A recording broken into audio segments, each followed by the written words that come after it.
year, she was a smile. When I think of Sata, I remember her making pancakes for Saba. And I remember her telling me that Saba was her best friend. I remember her telling me her favorite memories were all her babies being born, and that her one regret was not having more. I remember how she remembered the details pertinent to each grandchild. I remember how she instructed me to buy a gift for a granddaughter in America, down to the detail of the material of which the earrings were composed. Plastic with like strange shapes.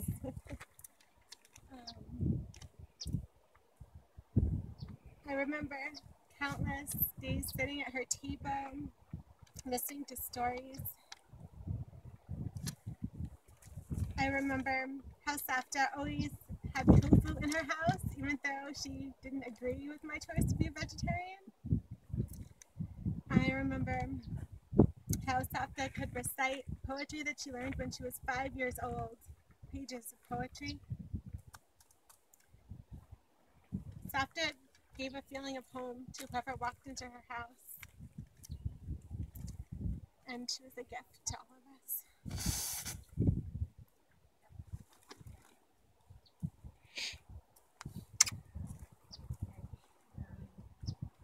I hate to be a procrastinator, so I wrote this a year ago. I had a book at the time I borrowed.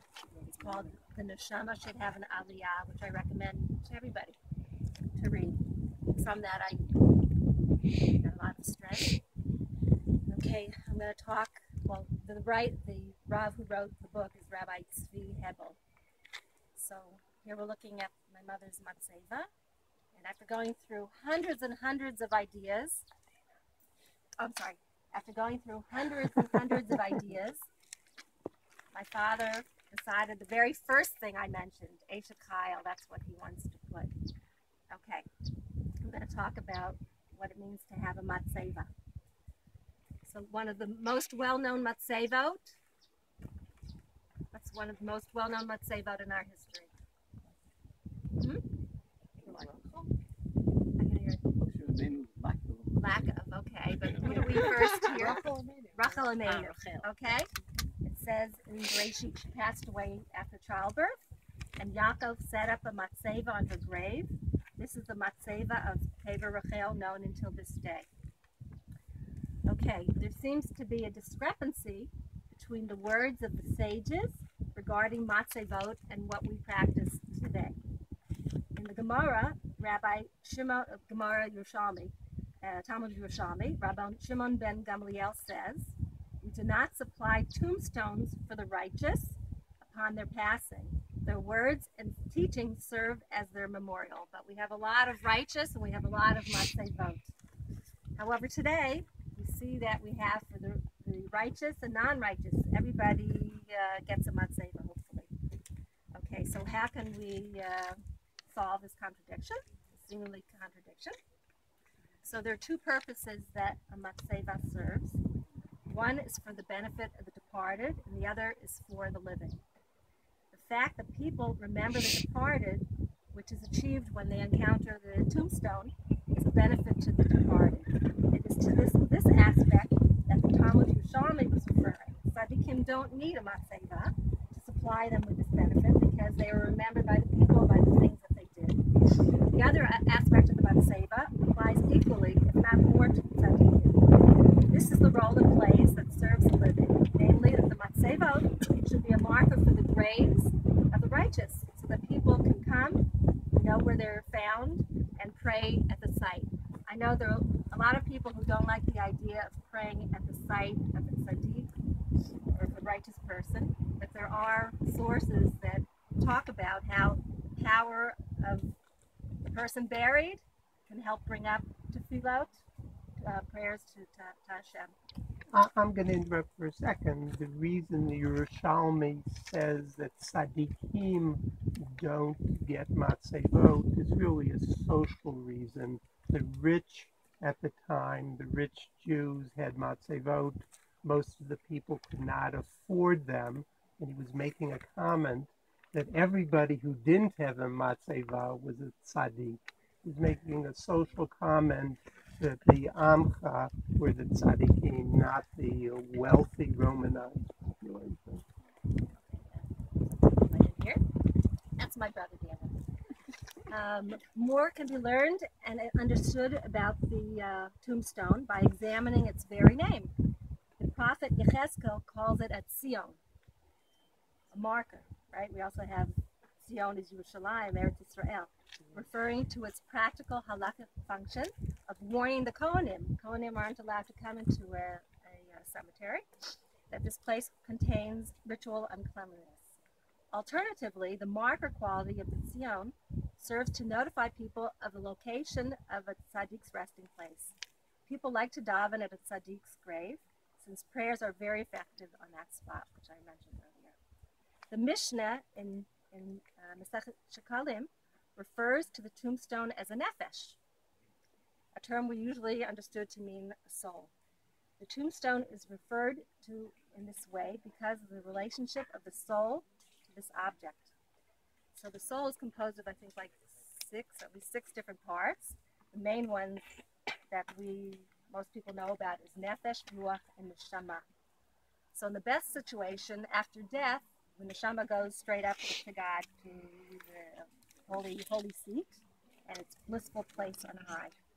The ruach exists in some ethereal form where the person practiced the spiritual and doing mitzvot. So I guess for a lot of people that might be the Beit Knesset. For Savta, that was at home because she was great with doing hospitality and many other mitzvot. And the nefesh, where does the nefesh go? The nefesh remains here.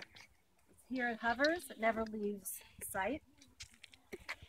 And the tombstone serves as the seat upon which the nefesh sits. So when you come to visit Savta, you can talk to her nefesh. Okay, so that's why some people call the matzeva, they call the tombstone a nefesh. And what about the word matzeva? So that's the term the Torah uses, matzeva, and the root is nitzav, standing, which implies something permanent.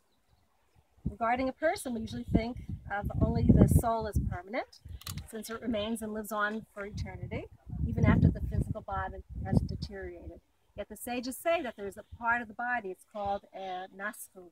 There's a bone called a naschu that remains, and from that, God willing, the time of the Tchiyat HaMeitim, when the dead are resurrected, that will also be the basis of the body.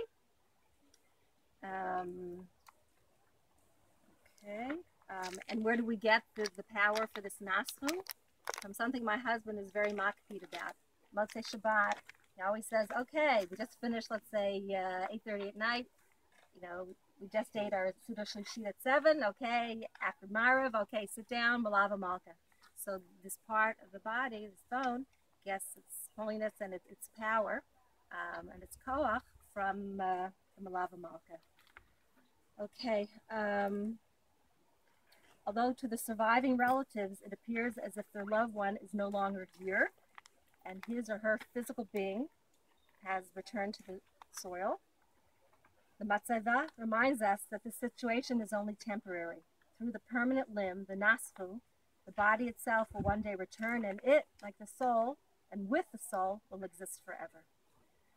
I really miss my mommy. I can't believe it's been a year. It doesn't seem like a year whatsoever. A week after my mother passed away, a baby was born, Devir Yosef, Naftali, who just called from his tank in near Gaza. So he and Ora had a baby, and also my niece Naomi had a baby, and Jessica had a baby who named after mommy, Ella Maria.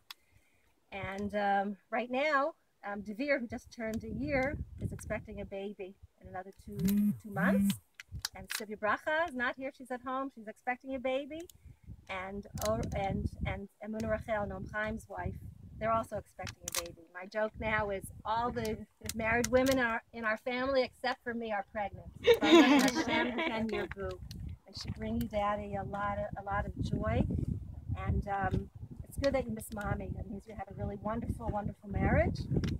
And dream about her a lot, although the last few weeks I haven't had a dream.